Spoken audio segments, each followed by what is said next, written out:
They tell you trust erodes in big fractures, but I learned it thins the way paper does handled too often, edges going soft until the tear is inevitable.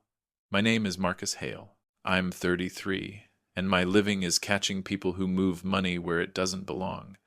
You'd think that would make home the safest place I know. It didn't. Elise was at the kitchen counter again, the sound of cards fanning soft as linen. She did it when the shower ran, when the kettle hissed, when ordinary noises made easy cover. Wallet open, lips pinched into that bright little smile she saved for moments she hoped would pass without comment. Just looking for the grocery receipt, she said, voice light. You know how I am about budgets. I did know.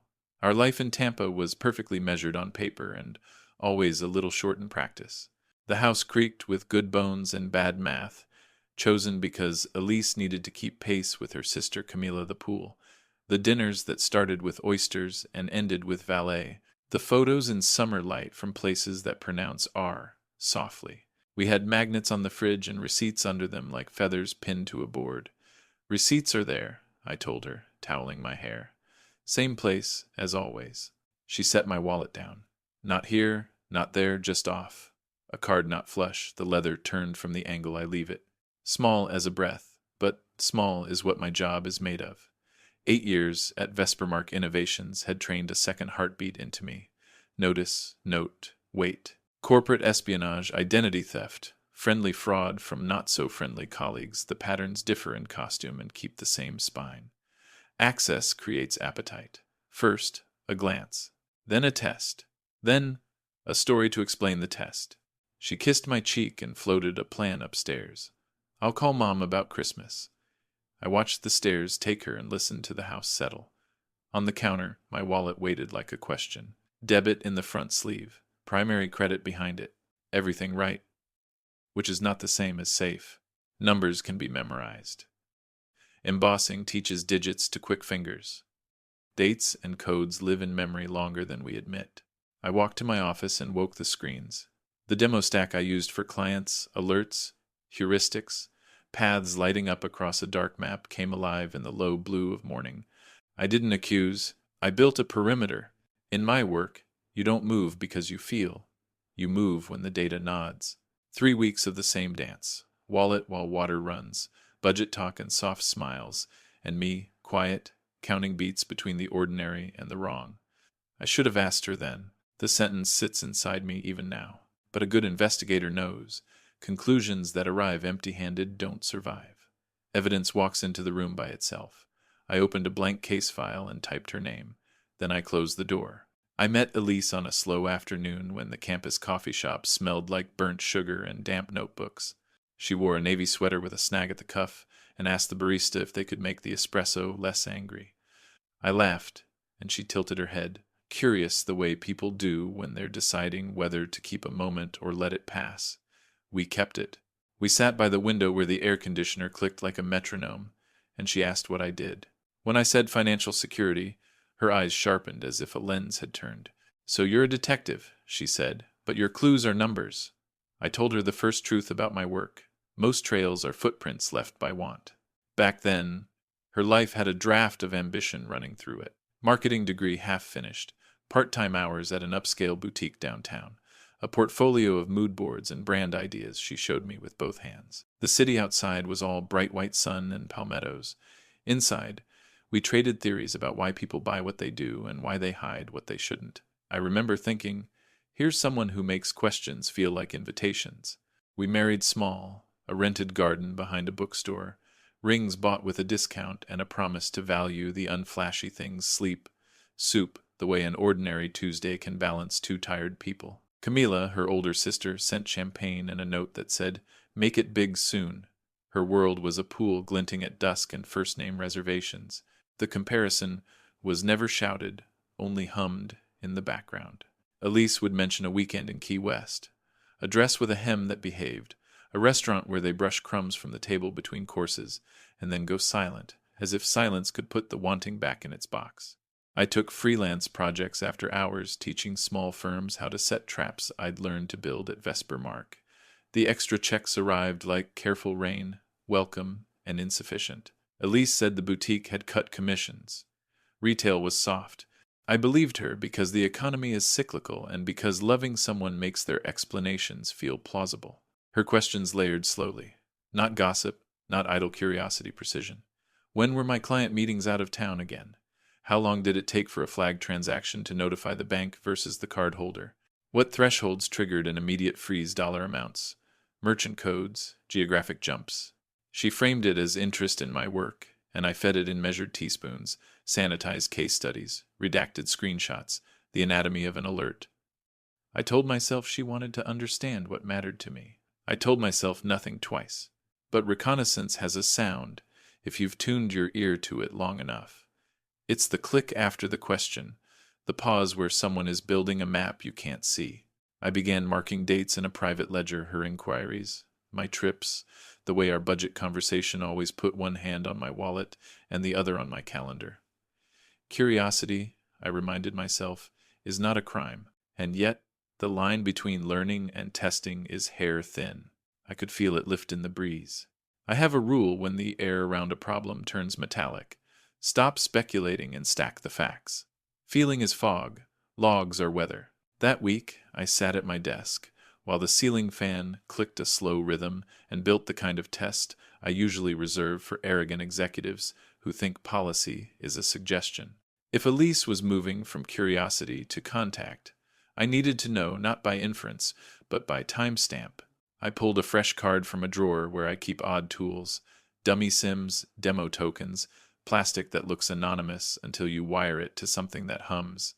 I provisioned it to a honeypot account with exactly $60,000 loud enough to tempt, precise enough to measure. The money wasn't real in the way most people mean real. It lived on rails built to record. I tied the account to my monitoring stack, the one I show clients when they ask if we can see everything. Not everything, I always say. Enough. Alerts first. I tune thresholds like a piano. Anything over 300, immediate ping. Merchant category codes mapped to color. Geography, lighting like cities from a red-eye window. Then the second layer device fingerprints, POS terminal IDs, EMV fallback events, the long tail of metadata people forget rides along with a swipe. I set GPS correlation where available. Vendor geohash. The time between approvals because thieves are musicians of rhythm and cadence is a signature. I placed the card where my real debit usually sits, a comfortable slot worn into leather. It looked like an invitation for chaos. It was a mirror with a camera behind it. I closed my wallet and stood still until the house had no sound. Sometimes you perform a small ceremony to mark a new phase of knowing lights off, chair pushed in, door eased shut. I did all three. I told myself this was restraint dressed as preparation. Maybe the difference is only which word you can live with. For 3 days, I lived the ordinary script. Coffee poured dark, shirts pressed, inbox managed. Elise floated in and out with lists and laughter that felt half a beat ahead of the moment, like a song played through thin walls. She touched my shoulder and asked if I'd be in street. Pete, next week, and whether banks still treat weekend fraud differently. She has always had beautiful questions. I answered with trimmed truths and watched her eyes do math. The morning the switch flipped, the kitchen smelled like toast and citrus. Elise slid eggs onto a plate and teased me about the way I count minutes to leave on the quarter hour. I kissed her temple and said I'd be late. A client wanted an in-person walkthrough of alert logic. She packed her tote, found her sunglasses, and said she might stop by Camila's. After she left, I checked the wallet. The slot was full. The weight was wrong. It's a quiet violence, that moment when suspicion steps over into certainty. I opened the dashboard, breathed once, and waited for the first chime. The first alert arrived at 11:15 a.m., a small electric bell behind my ribs. Merchant code, luxury apparel. Amount, $500. Location, downtown Tampa, the boutique Elise once called a museum you can buy from. My dashboard painted a neat stripe across the map. Terminal ID I recognized from a previous audit I'd done for a client 2 blocks away. A clean swipe, chip red, approval in 9 seconds. Nothing sloppy. Whoever held the card knew how to be casual. I stepped out of the client meeting with the polite lie. Everyone forgives urgent call. And sat in my car where the air conditioner roared like a storm. 20 minutes later, The second chime. $2,000. Same store. Then a third. Not panic, not frenzy. A plan unfolding the way plans do when someone has shopped the window first, then the rack, then the locked case from the back. By lunch, the ledger said $8,000 handbags, with names that travel, shoes meant for polished floors, light catching on metal that announces its own price. I watched the cadence. Purchase, pause, purchase, pause. Time enough to be ushered to a quieter room. Time for complimentary sparkling water and a soft-voiced associate who calls you by name as if the two of you share a secret. I could see it without seeing it. Elise's chin lifted half an inch. Her smile composed, the careful way she would cradle a box as if it were both gift and proof. At 2:03 p.m., the pattern pivoted. Travel agency, downtown. $4,000. Ticketing details flowed in with the charge first class. 2 segments. Tampa to Paris with the long haul overnight. Departure tomorrow morning. Paris. The city we said we'd see when the math got kinder. The city we saved in a jar with a paper label we never filled past quarter. My jaw ached the way it does when you hold your mouth in a line too long. I checked our joint accounts out of reflex. Untouched. Smart. She knew the difference between a door that squeaks and one that swings. The bait account was a house with the lights on and no dog. She walked right in. That evening, our kitchen performed normal. Pan on low. Garlic. The clink of plates. Elise talked about stopping by with Camila and the chaos of downtown traffic. The way the valet boys jogged like they were racing the sunset. She poured me water, laughed, said, "Nothing too expensive today. You know me." She was flawless, the kind of calm that arrives after rehearsal. Later, she rolled a small suitcase from the closet, just a weekend bag. Spa trip, Camila's treat. Last minute. I lifted it into the trunk. It was heavier than lotion and a robe. When she drove away, I sat on the front step until the mosquitoes found me. 30 minutes later, the airport parking ping hit my phone. Long-term lot, gate timestamp. And then nothing. A quiet in the system deep enough to feel like snow. At 5:02 a.m., the dark broke open. Hotel, restaurant, rue. The names stitched themselves across the screen like embroidery, Paris spelling Paris. I made coffee and didn't add sugar.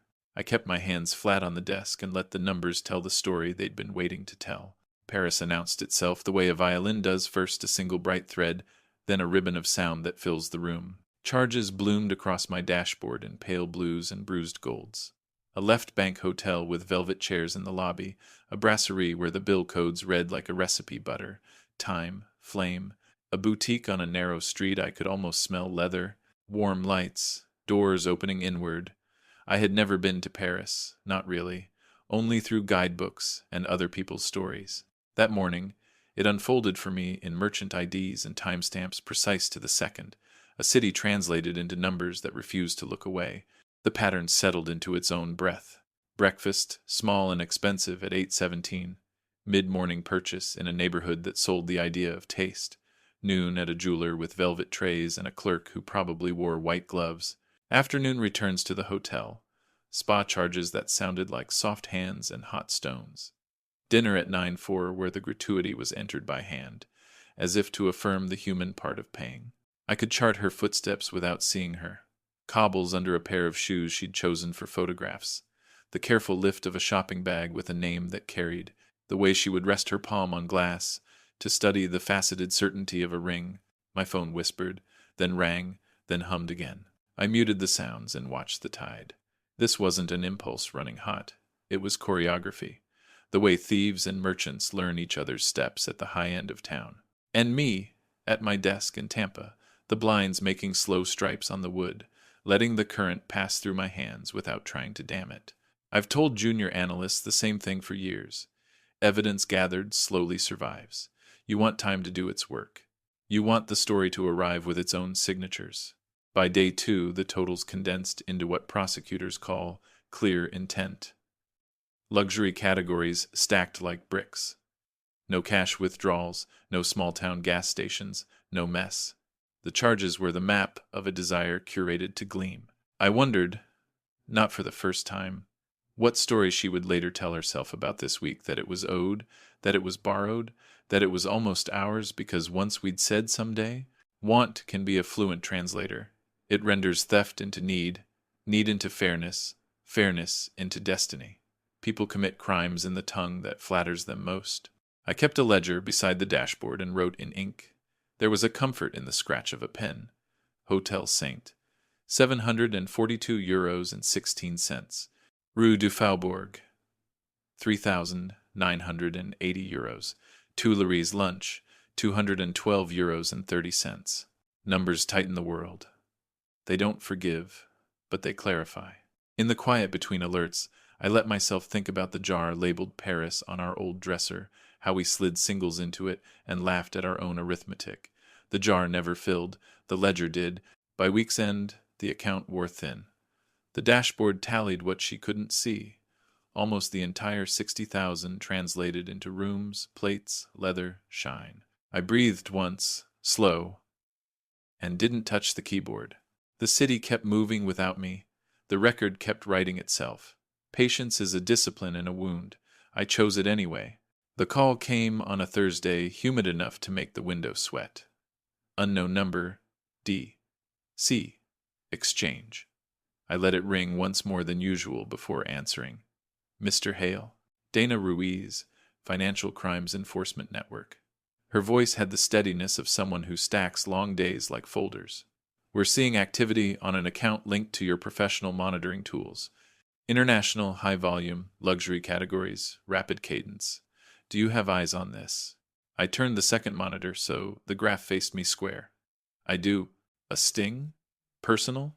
A documentation exercise, I said, and watched a new dot light on the Seine like a lighthouse. Subject has unauthorized access to funds I control. She didn't fill the silence with sympathy. 55, and climbing. Card was dormant. Activation to first-class airfare within hours. This was no. Then you know what I'm about to say, she replied. This behavior has breached AML thresholds. Customs in France has a soft flag. CBP will queue enhanced screening on re-entry. Your subject's passport will pull for questions if the pattern holds. I wrote, "Systems awake," in the margin of my ledger, because that's what it feels like when the net you've believed in for years rustles to life around your private world. At Vesper Mark, I've told clients the grid exists to protect more than balance sheets. It protects strangers from becoming collateral. And now, here it was, humming, indifferent to motive, precise about pattern. Ruiz asked for read-only access to the honeypot's alert stream.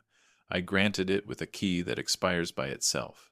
She ran through the choreography I already knew: suspicious activity reports, cross-border liaison, the quiet way agencies talk to each other when the sums get big and the tickets say first. That evening, Elise called. Paris behind her sounded like small plates and tall glasses. A waiter said, "Oui, madame," as if he'd been trained to sing it. "Marcus," she breathed. "This city, Camila knows all the places. I feel different here, lighter, like the future finally took my hand." "What time are you coming home?" I asked, and watched 3 charges drop in sequence as if to answer for her: a restaurant amount with a comma that stung, a wine shop coded gourmet specialty, a jeweler whose name resolved into old money across the screen. "Sunday evening," she said. "You'll love what I found for you. Near the Louvre, this tiny boutique that smells like cedar and new chapters. I'm sure it's beautiful." After we hung up, I watched the dashboard breathe. It's an odd reverence, the way data can feel like prayer when it begins to arrange the unarrangeable. I thought of all the boardrooms where I'd said gently, "Intent doesn't bend the math. We want motive to matter. The grid wants pattern." Ruiz called again in the morning, her tone unchanged. "We'll meet you on arrival day," she said. "Standard play, passport control, then secondary. We'll ask for source of funds documentation. If your subject claims authorization, we'll call you while she's in the room." I closed my eyes and saw the jar on the dresser, a quarter full, dust in the lip. The difference between our someday and this week wasn't luck. It was a door left ajar and a choice. The system would speak now. I would answer in plain terms. By Friday, the story I thought I was writing about a single week began to unspool into years. Ruiz called with the kind of careful cadence people use when they are carrying a box marked fragile. "Marcus, We've correlated patterns across networks. It isn't her first time. I heard the click of a keyboard, the soft exhale between lines. We're seeing London, Milan, Barcelona, Amsterdam, 18 months, first class, luxury categories, cards that don't resolve to your household. For a second I forgot how to sit. That's not possible, I said, because disbelief is our first defense against arithmetic that hurts. She's never left the country without me. Ruiz didn't argue. She let the record stand inside the silence. Different accounts, same signature. High-end merchants, tight timing, no cash, no drift. We'll send masked summaries to your work email. I hung up and felt the house tilt, a slow carousel where nothing moves and everything moves. I dialed Camila. She answered with a wary hello, as if sensing a test. How many trips, I asked, have you and Elise actually taken together? The spa weekends, the shopping days, Paris. A pause long enough to make room for truth. Marcus, I haven't traveled with her in years. We had coffee last month near the bay. That's it. She said you two were saving. I believed her. The hinge on something inside me gave way. Cover stories lined up in my mind like receipts in a neat stack. Camila's treat, Camila's idea, Camila's reservation. All the Saturdays Elise vanished into. All the Sundays she returned sunlit and emptied of explanation. I went through her things with the gentleness you reserve for breakable objects and old promises. Bottom of the jewelry box, under a false felt, a small notebook the color of wet asphalt. Inside, names I didn't recognize, card numbers in columns, expiration dates, and CVVs written in a hand I knew better than my own. Some entries paired with merchant nicknames, silverfish, green doors. Squares the little mnemonics thieves use to make risk feel like a game. And at the back, a ledger no court would mistake. City, date, amount. London, 7/14. 12,420. Milan, 10 halves. 18,300. A life footnoted in other people's money. I sat at the edge of the bed with the notebook open and felt the quiet grow big. The boutique flickered in my head mirrors, soft lighting, a register tucked behind perfume, a perfect data well. Elise at the counter, camera shutter disguised as a text, a phone angled just so. Wealthy hands setting down cards with practiced trust. Commission low, temptation high. It fit too neatly. That was the worst part. My work teaches that opportunity rarely requires imagination, only nerve. I photographed every page. I logged each number without storing what I shouldn't. Then I sealed the notebook in an evidence envelope I keep for work and never expected to use at home. I understood, finally, that I was not documenting a lapse. I was walking the perimeter of a practiced life. The phone vibrated on the dresser. Paris again. I let it go dark. Some answers don't belong to midnight. Some you save for daylight and rooms with witnesses. Sunday drew itself in thin lines, the kind of day that pretends to be gentle and isn't. Ruiz called mid-morning, efficient as ever. Flight lands at 6:30 p.m., she said. Standard routing, passport control. Then we'll direct her to secondary. You'll be on standby. If she claims authorization, we conference you in. Keep your statements simple. I wrote it down even though I knew every step by heart.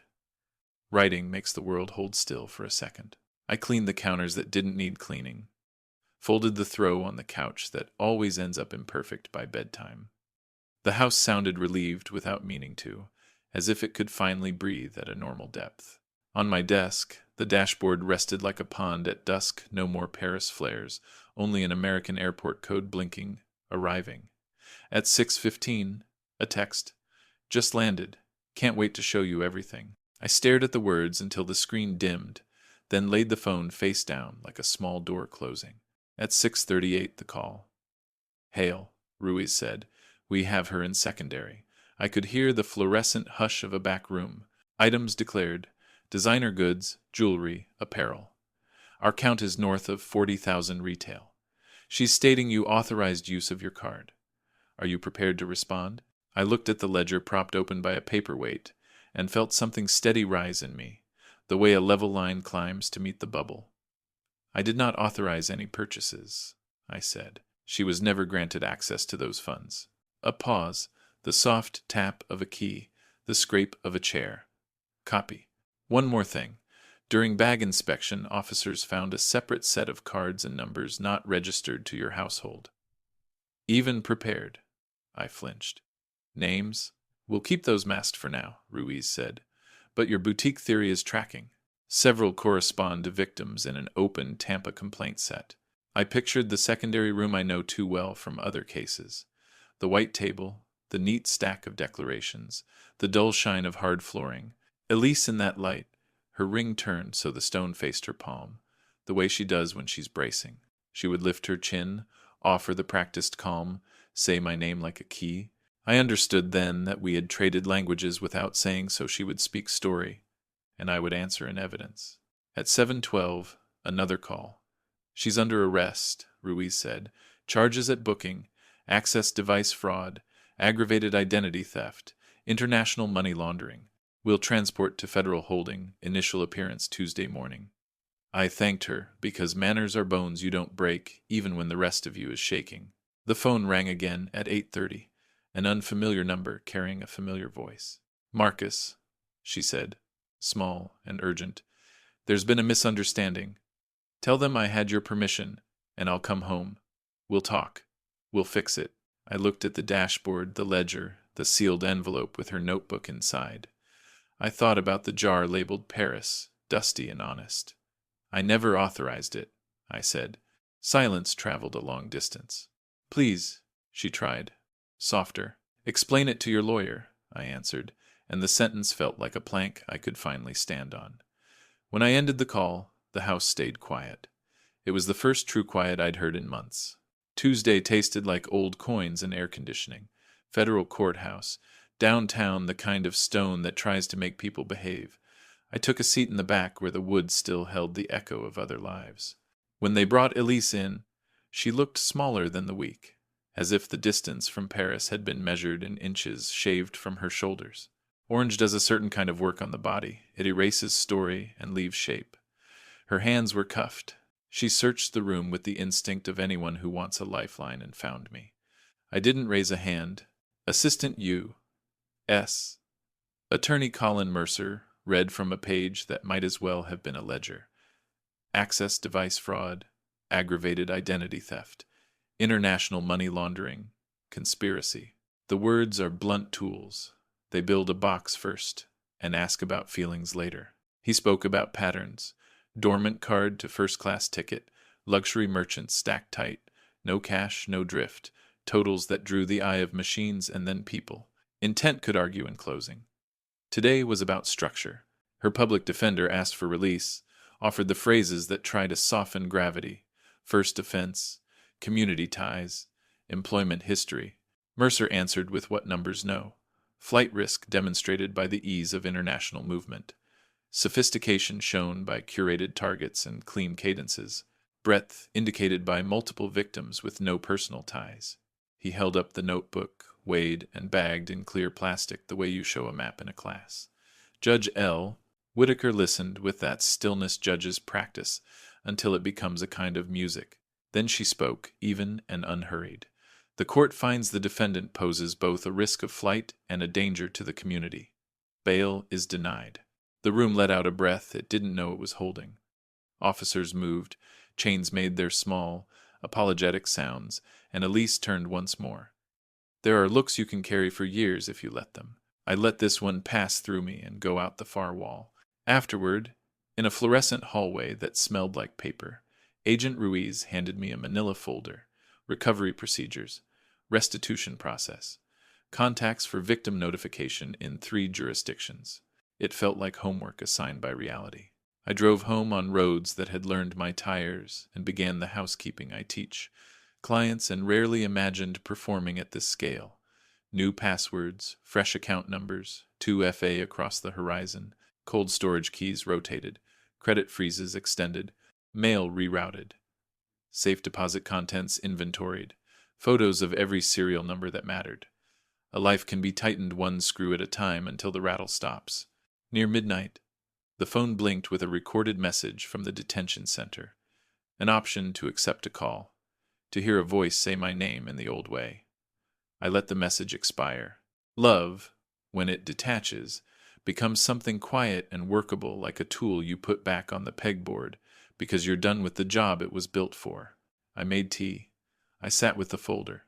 I wrote 3 lines in my ledger. Courtroom air is thin. Evidence doesn't console. Boundaries, once set, hold. The house kept its new silence. I let it. Sentences arrive the way winter does in places that don't expect it quiet, sure, unbending. 3 months after arraignment, the calendar folded open to the day Elise stood and said guilty, each count laid like a stone. The evidence did not ask to be believed. It simply existed until belief became irrelevant. The transcript will tell the story in filings. But what I remember is the way the courtroom smelled faintly of lemon polish, and how the clock hands never seemed to move while entire futures shifted. 8 years in federal prison, 3 more on supervised release. Restitution set at a sum that made the room lean, 400,000 and change, the math of 18 months gathered in totals and tears. The boutique owner, Janine, sat 2 rows ahead of me, hands clasped, eyes rimmed red in the way of someone who keeps apologizing to the air. Later, I learned about the camera angled like a mirror, the soft choreography at the counter, how grace and theft can share a wrist until one finally lets go. Camila called that evening with a voice I barely recognized. Grief has registers that language doesn't reach. It thuds, then whispers, then goes silent. I didn't know, she said. I kept believing the version of her that felt easiest to love. I told her that love can be an excellent forger. It copies the signature so convincingly we stopped checking the ink. We said we would try to be kind to ourselves for mistaking the imitation. I left Tampa 6 months later. The house belonged to a life where every object had learned to lie by association. In Denver, the air cut clean. I took a position with a firm that fights the same ghosts I've chased for nearly a decade. Patterns dressed as people. Stories stitched to spreadsheets. The irony isn't lost on me. Neither is the gratitude of work that gives back the piece of myself that got quiet in Florida. At my new desk, the monitors wake into the same blue I've always trusted. The grid hums. The net holds. Some nights, when the city windows are dark and the mountains hold their hush, I think about the jar that used to sit on our dresser, Paris written in ballpoint, dust in the lip, the future in coins. I know now that jars are honest. They tell you what they have and what they lack. Accounts can be dressed to deceive.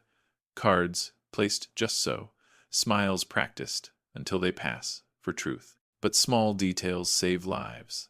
A card turned a degree, an extra question, a ledger line written in ink. People imagine betrayal crashes through a door. I've learned it slips a hand into your pocket, lifts what matters, and says it was always meant for it. The person closest to you can be the one you know least. The work taught me that. The marriage confirmed it. I set down my pen, closed the file, and let the quiet do the rest.